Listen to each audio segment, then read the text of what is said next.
더마카와 함께 시선 집중의 문을 열겠습니다. 어서 오세요. 네, 안녕하세요. 더마카입니다. 오늘도 삐딱선 정신에 입각해서 주요 뉴스 챙겨드릴 텐데요. 수사반장 가죽 잠바는 반갑지만 JB의 감기 걸린 목소리는 안 반갑다. 이런 인사가 쏟아지고 있습니다. 네, 목소리가 좀 이래서 죄송합니다. 미리 양해를 좀 구하겠습니다. 네, 수많은 인사 중에서 가장 스윗한 인사를 골랐습니다. 스마트 라디오 미니로 김성호님. 아이고 JB 또 감기 걸리셨네요. 이불 좀 꼭 덮고 주무시지. 제 아들이 예비군 훈련 가서 걸려와가지고 저한테 옮겼습니다. 아들 탓. 이두님, 매일 출근길 라디오로 듣다가 코로나 걸려서 유튜브로 시청합니다. 어이구, 어떻게 아프신 분들이 많아요. 네. 그리고 퀀터님, 출근길 방송으로 듣다가 9시에 병원 진료가 있어서 직관합니다. 또 어디가 편찮으셔서 그럴까. 그러니까요. 감기시겠죠. 네. 관리 잘하세요, 관리. 다들 아프지 마시기 바라겠습니다. 네. 그리고 1823님, 새벽부터 출근해서 일하고 있는 대전 직장인입니다. 해가 뜨는 장면도 좋지만 요즘 하나 때문에 살맛이 납니다. 이번에 가을 야구 가면 김종배의 별이 빛나는 시선 집중 하시는 거 어떠세요? 하나 때문에 즐거우신가 보군요. 네, 뭐 능히 짐작이 됩니다. 네. 중립을 지켜야죠. 네, 알겠습니다. 네. 네, 지금 JB가 맞습니다. 만우절이라고 JB가 아니냐 하시는 분들 계시지만 JB 맞고요. 네. 네, 감기 걸린 JB와 함께하고 있는 JB타임즈. 코맹맹이 소리도 괜찮지 않나요? 네, 뭐라고요? 괜찮지 않나요? 잘 안 들렸네요. 네. JB타임즈 오늘 주목할 첫 번째 뉴스는 어떤 건가요? 윤석열 대통령이 오늘 의료개혁 관련 대국민 담화를 발표할 예정이라고 합니다. 어젯밤 10시 35분쯤에 언론 공지를 돌렸는데 의료개혁, 의사증원 추진 경과에 대해 국민 여러분께서 여전히 궁금해하신다는 의견이 많아서 대통령이 내일, 그러니까 바로 오늘이죠. 네. 국민께 드리는 말씀을 통해 직접 소상히 설명드릴 예정이다. 이렇게 밝혔습니다.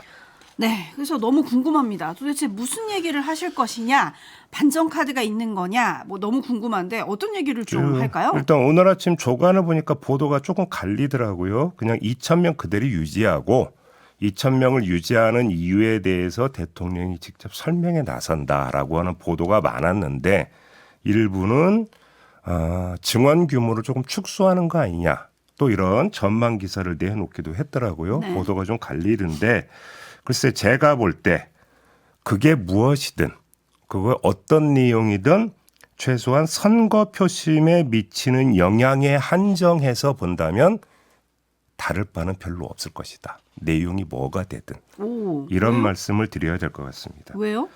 그 두 개의 경우의 수로 나눠서 한번 보죠. 증원 규모를 축소하겠다라고 밝힌다고 한번 가정해 봅시다. 반응이 어떻게 나오겠습니까? 아니 이럴 거였으면 왜 그동안 사달을 냈느냐라는 얘기가 바로 따라붙지 않겠습니까? 그러면 증원 규모를 그대로 유지한다고 발표한다고 칩시다. 그러면 뭐가 부각이 되겠습니까? 지난주에 국민의힘에서 어떤 목소리가 분출이 됐습니까? 2,000명을 꼭 고집할 이유가 있겠느냐라고 하면서 증원 규모 재검토 필요성 이야기가 나오지 않았습니까? 그런 상태에서 윤석열 대통령이 2,000명 고수를 이야기를 한다면 뭐가 됩니까? 국민의힘의 이런 목소리, 요구를 거부한 것으로 비춰지지 않겠습니까? 이리 보거나 저리 보거나 선거 표심에 미치는 영향은 크게 다를 바가 없을 것 같다라는 진단은 이래서 내리는 겁니다. 네, 윤석열 대통령이 어제 부활절 예배에서 저와 정부는 더 낮은 자세로 국민 속으로 깊숙이 들어가서 국민의 아주 작은 목소리에도 귀를 기울이겠다. 이 말을 한 다음에 지금 담화를 발표한다는 얘기가 나와서 혹시 뭔가 좀 다른 메시지를 내는 게 아니냐라는 기대가 있지만 그랬든 그렇지 않든 선거에 미치는 영향은 크지 않을 거다. 이런 전망이신 거네요. 그러니까 제가 볼 때는 관전 포인트는 그래서 어떤 내용이냐가 아니라 어떤 애티튜드냐. 어허. 요즘 흔히 하는 말로. 네. 그러니까 어떤 태도와 어떤 모습을 보이면서 입장을 밝힐 것이냐가 오히려 더 관전 포인트가 될 수 있을 것이다. 라고 봐야 되는데 글쎄요. 이전과는 다른 어떤 그런 모습, 그런 태도가 연출이 될 수 있을지는 잘 모르겠습니다. 네. 선거를 코앞에 두고 나오는 메시지이기 때문에 네. 너무 선거 개입은 아닌가요? 이런 질문들도 많이 들어오고는 있네요. 뭐 이거는 이제 계속 한 달 넘게 이어졌던 정책 의제니까 그 차원에서 설명을 하겠죠. 윤석열 대통령은. 네. 아무튼 어떤 말을 할지 시선 집중하도록 하겠습니다. 다음 주목할 뉴스 어떤 건가요? 뭐 어찌 본다면 연관이 될 수 있다고도 볼 수 있는데요. 경남 김해을에 출마한 삼선의 조혜진 의원 어제 시국 기자회견이라고 하는 걸 열었습니다. 그래서 윤석열 대통령의 사과와 내각 총사퇴를 요구를 했는데요. 목소리 들어보시죠. 오만과 독선으로 불통의 모습을 보인 것, 정치를 파당적으로 한 것, 인사를 배타적으로 한 것, 국정과제에 혼란을 초래하고 무기력한 모습을 보인 것을 사과해야 합니다. 윤 대통령은 겸손한 대통령, 소통하는 대통령, 유능한 대통령으로 다시 태어나야 합니다. 작금의 민심 위반에 대해 책임이 있는 대통령실과 내각을 전면 개편해야 합니다. 대통령실과 내각은 즉각 총사퇴하여 대통령께 국정 쇄신의 기회를 드려야 합니다. 총선 패배 후에 인책 사퇴하지 말고 지금 대통령께 반전의 문을 열어드리는 것이 대통령을 모시는 도리입니다. 네, 딱 들어봐도 작심 비판인데요. 그렇습니다. 왜 이렇게 작심 비판을 했을까요? 조혜진 의원이 무슨 말을 했냐면 이대로 가면 국민의힘의 참패다 이런 말을 했습니다. 그리고 국민의힘 의원들 모두 비슷한 고민들을 하고 있다고 느낀다 이렇게 이야기를 했는데요. 이게 이유인 것 같습니다. 한마디로 정리하면 뭐냐? 위기감의 발로 이렇게 정리를 하면 될 것 같은데 주목할 점은 그 파장이겠죠. 특히 조혜전 의원이 우려한 총선 참패가 만에 하나라도 현실화된다면 그때 어떻게 될 것인가 여기에 한번 초점을 맞춰보죠. 네, 어떻게 될 것 같으세요? 뭐 만약 그런 상황이 빚어진다면 윤석열 대통령의 사과나 내각 총사퇴 카드는 무용지물이 된다. 일단 이전부터 말씀을 드릴 것 같은데요. 버스 지나간 다음에 손 흔드는 격이 되기 때문입니다. 그때는 다른 목소리, 다른 움직임이 나올 수밖에 없는데 관련해서 주목할 게 하나 있습니다. 심평 변호사 아시죠? 네. 이분이 그저께 페이스북에 글을 올려서 이렇게 주장을 했습니다. 한동훈 비대위원장의 복심인 김경률 비대위원이 파국을 피하지 않아야 한다는 말을 했는데 아무리 이리저리 해석해도 하나의 뜻으로 귀일하는 것 같다. 결국 윤석열 대통령의 탈당을 요구하겠다는 것. 이것은 시간 문제로 보인다. 이렇게 진단을 했거든요. 윤석열 대통령의 탈당을 요구하고 나설 거다. 누가 탈당을 요구한다는 얘기인가요? 그 심평 변호사가 좀 썼던 거 제가 지금 한 대목 읽어드렸잖아요. 네. 여기서 주어가 누굽니까? 한동훈 위원장 아닙니까? 자, 이렇게 일단 확인하고 여기서 2차 주목거리가 나오는데요. 한동훈 위원장이 어제 선거 유세에서 이런 말을 했습니다. 들어보시죠. 여러분 이번 선거 어차피 저를 보고 찍어줘봤자 저는 나중에 쫓겨날 거라고요. 저 그렇게 만만하지 않습니다. 저는 여러분을 위해서 총선 이후에도 제 역할을 다 할 겁니다. 여러분이 원하는 거라면 저는 뭐든 할 겁니다. 자, 심평 변호사의 진단과 한동훈 위원장의 말은 맥이 같습니까? 다릅니까? 같다고 봐야 되지 않겠습니까? 국민의힘은 한동훈 중심으로 정비되고 그렇게 정비된 국민의힘은 윤석열 대통령 탈당을 요구하는 그림이 그려질 수 있다라고 하는 잠정적 추정에 도달하게 되는 건데요. 글쎄 그렇게 될까요? 라는 말도 함께 덧붙이겠습니다. 왜 물음표를 찍으십니까? 다시 말씀드리지만 이건 국민의힘이 총선에서 참패하는 경우를 전제로 한 가정입니다. 그렇죠? 이 전제대로라면 한동훈 위원장은 아무 타격을 입지 않는 겁니까? 오히려 한동훈 위원장도 총선 책임론을 피하지 못한다고 보는 게 상식적이지 않겠습니까? 앞에서 이끌었으니까요. 네. 이 상식을 강화하는 근거는 총선 때 왜 좀 더 확실하게 용산과 차별화를 하지 않았느냐? 왜 뜨뜻미지근하게 뒷북치기를 했느냐라는 비판이 될 거라는 겁니다. 이 상식을 뒤집을 수 있는 유일한 상황은 총선 후가 아니라 총선 전에 파국을 피하지 않는 모습을 직접 보이는 건데 지금까지 그래 왔느냐라는 겁니다. 한동훈 위원장이.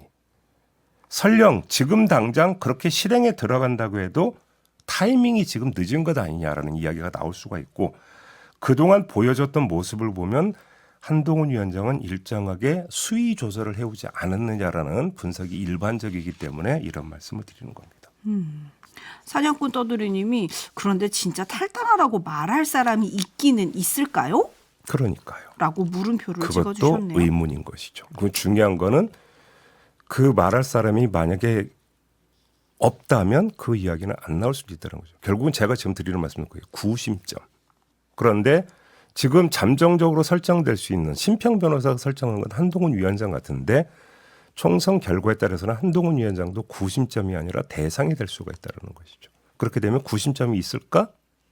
없을 수도 있다. 그러면 탈당 요구가 나올까? 아닐 수도 있다. 이렇게 연결이 되는 거죠. 근데 그런 면에서 보면은 지난주 후반부터 한동훈 위원장의 말이 조금 달라졌다. 이런 보도들도 좀 있습니다. 반성하고 고치고 싶다. 한 번만 더 기회를 달라. 이렇게 호소를 펴고 있거든요. 네.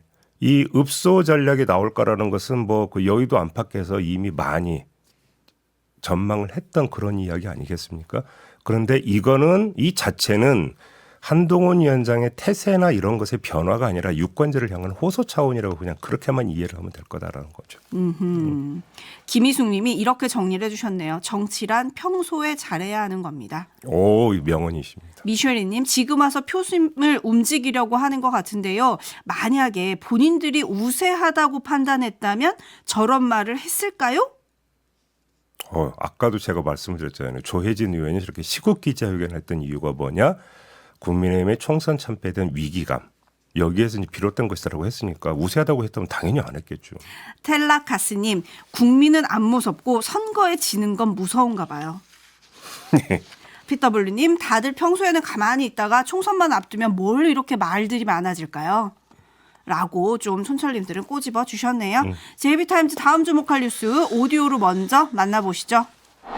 총선 후보자들을 둘러싼 논란과 공방도 계속해서 커지고 있습니다. 국민의힘은 대학생 딸이 받은 11억 원의 사업자 대출로 아파트 구입 당시 빚을 갚은 민주당 양문석 후보를 사기 대출이라고 거듭 몰아붙였습니다. 경제활동이 없는 자녀의 사업자 등록과 대출 과정에서 제출한 물품 구입 내역 등의 의문을 제기하며 사기 혐의로 고발하겠다고 예고했습니다. 군 복무 중인 아들에게 서울 성수동 주택을 증여한 공영훈 후보에 이어 광주 서울에 출마한 양부남 후보도 20대 두 아들에게 증여세까지 대신 내주며 한남동 주택을 물려줬다고 아빠 찬스 논란도 부각시켰습니다. 민주당 공천장의 기준은 부동산의 진심이거나 특혜와 꼼수 이력이 있어야만 하는 것입니까? 당 차원의 대응을 자제한 민주당은 대신 이종섭 전 주호주 대사와 함께 해병대원 사망사건 수사 외압 의혹을 받는 국방차관 출신 신범철 후보를 겨냥했습니다. 꽃가마에 태워 출금 장관은 호주로 도피시키려 하고 출금 차관은 방탄 공천을 줘서 국회로 피난 보내려 한 의혹을 받고 있습니다.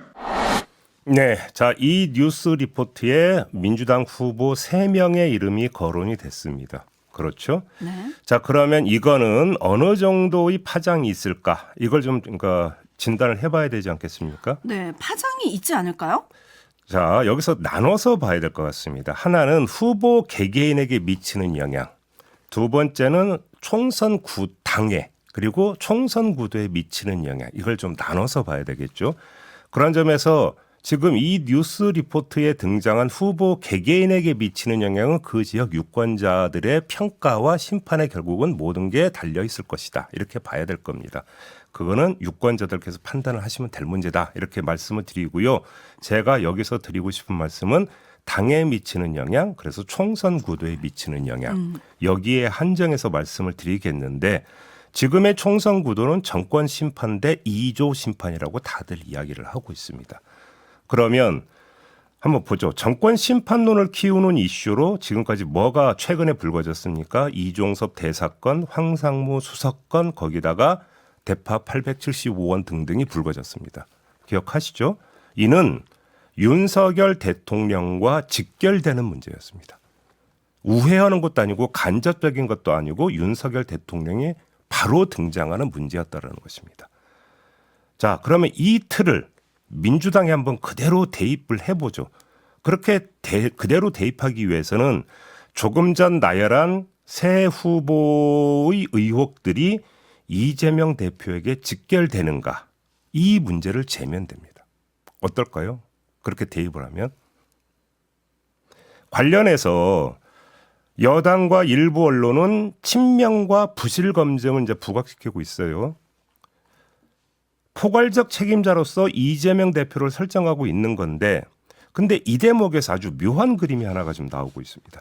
어떤 그림이요? 민주당이 당 공천관리위원회에 제출한 서류와 선관위에 제출한 서류가 다른 게 발견된 이영순 후보의 공천을 취소한 것 기억하시죠? 네. 자, 이게 잣대가 되고 있다는 겁니다. 무슨 이야기냐? 양문석 후보 편법 대출 문제가 불거지자마자 언론이 가장 먼저 팠던 게 뭐냐? 공관위에 제출한 서류와 선관위에 제출한 서류가 같은지 다른지. 이거부터 팠습니다. 네. 그런데 이게 동일한 것으로 나오자 그 다음에는 이 대출의 사기성 여부 문제로 지금 넘어가 버렸어요. 의혹과 논란을 이재명 대표와 접목시키지 못하고 있다는 이야기가 될 수도 있는 겁니다. 만약에 공관위에 제출한 서류와 선관위에 제출한 서류가 다르다라고 한다면 결국은 그러면 이제는 이 처리 문제가 이재명 대표로 그대로 가는 거죠. 이영순 후보에게는 이렇게 했는데 양문석 후보는 어떻게 하는데 이렇게 연결이 되는 거 아니겠습니까? 그런데 그게 아니다 보니까 사기성 문제가 되는 거고 이게 되니까 양문석 후보의 개인 문제로 지금 맴맴 돌고 있다는 겁니다. 일단 이 점을 먼저 확인을 해야 될 것 같고요. 그래서인지 한동훈 위원장은 어제 이재명 대표를 직격을 했습니다. 들어보시죠. 제가 검사 20몇 년 했지만 한 사람이 그런 범죄 다 하는 거 제가 못 봤어요. 그런데 그런 사람이 여러분 위에 군림하고 지배하려 듭니다. 그걸 막아야 합니다. 이재명 대표가 형수에게 했던 말, 그거 쓰레기 같은 말이 아니에요. 제가 그분이 했던 말을 한번 여기서 읊어볼까요? 진짜 제가 읊어볼까요? 제가 읊어볼 수조차 없는 말입니다. 다시 한번 들어봐 주세요. 불편하지만 나라를 위해서 들어봐 주십시오. 한마디로 이야기를 하면 이재명 직격에 나선 건데요. 근데 점검할 점은 이게 모두 구문이라는 겁니다. 구문? 새로 나온 게 아니라 이미 많이 알려졌고 익히 알고 있는 것들이라고 하는 겁니다. 그리고 이런 요인들은 이미 정권심판대 2조 심판이라고 하는 구도 속에서 이미 어느 정도는 반영이 되어 있는 것으로 봐야 되는 겁니다. 2조 심판의 어떤 판을 키울 수 있는 새로운 요인으로 보기는 힘들다. 이 말씀을 드리는 겁니다. 그래서일까요? 외교부 장관을 지낸 박진 서울 서대문 을 후보는 2조 심판론 같은 남 탓보다는 더 낮은 자세로 책임 있는 집권 여당의 모습을 보여야 한다고 했고, 서병수 부산권역 선대위원장도 한동훈 위원장이 눈에 띄는 좀 피부에 와닿는 민생 메시지, 정책을 내줬으면 한다. 이렇게 얘기를 했더라고요. 오늘 한겨레를 보니까 눈길을 끄는 기사가 하나가 있더라고요. 이재명 대표와 한동훈 위원장이 그동안 쏟아냈던 발언들에서 어떤 단어가 가장 많이 나왔는가. 이거를 분석한 그 기사가 있었던 보셨습니까? 네. 이걸 보면 이재명 대표는 가장 많이 언급한 단어가 뭐라는 겁니까? 경제라는 것이고 한동훈 위원장은 범죄였다라는 것입니다. 이 부분에서도 결국은 구도가 확연히 지금 드러나고 있는 것이다라고 봐야 되는 거 아니겠습니까? 한동훈 위원장은 범죄를 언급한 게 누구의 범죄겠습니까? 그것이. 그러니까 2조 심판론을 키우기 위해서 범죄 부분을 계속 언급을 해왔다고 봐야 되는 것이고, 이재명 대표가 경제를 강조했던 것은 뭐라고 봐야 되는 것입니까? 정권 심판의 이유를 부각시키기 위해서 경제 민생 문제를 계속 부각해왔다. 그것이 발언의 빈도수에서 확인이 되고 있다. 이렇게 보면 되는 거겠죠. 자, JB타임즈는 오늘 이렇게 마무리하겠습니다. 더마카 수고하셨습니다. 고맙습니다.